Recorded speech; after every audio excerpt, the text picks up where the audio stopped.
Derdimi yazmışam divara daşa, sözlerimi diyemirəm yoldaşa. Gedirəm mən tapam dərdimə çarə, niye oldum bu dünyada avare? Hani yoldaş, hani kardeş dünyada, balıkların şahi ölüp deryada. Hani yoldaş, hani kardeş dünyada, balıkların şahi ölüp deryada.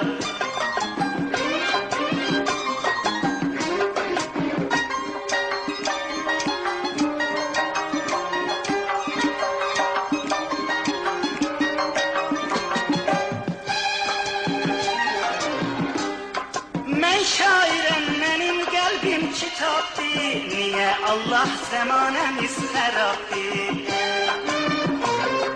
Cevanların arzuları seraptı, insanlığın akıbeti azaptı. Hani yoldaş, hani kardeş dünyada, balıkların şahi ölüp deryada. Hani yoldaş, hani kardeş dünyada, balıkların şahi ölüp deryada.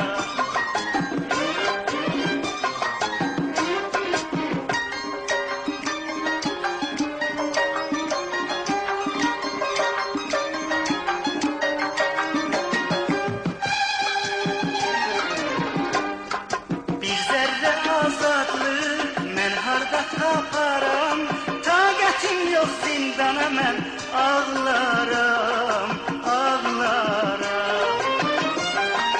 Gəlim bir dəryadır, qaranlıq dünyadır, balıqların şahi öldü, ölüsü hardadır? Hani yoldaş, hani kardeş dünyada, balıkların şahi ölüp deryada.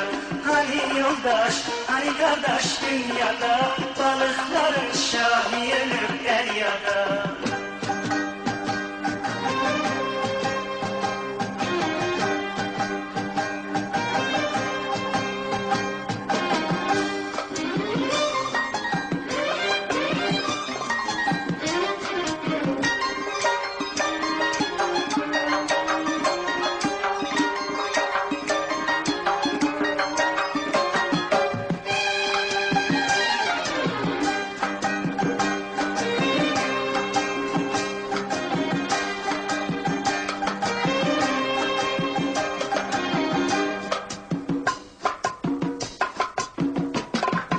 Derdimi yazmışam divara daşa, sözlerimi diyemirəm yoldaşa.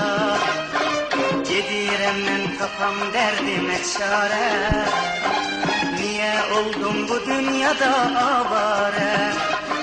Hani yoldaş, hani kardeş dünyada, balıkların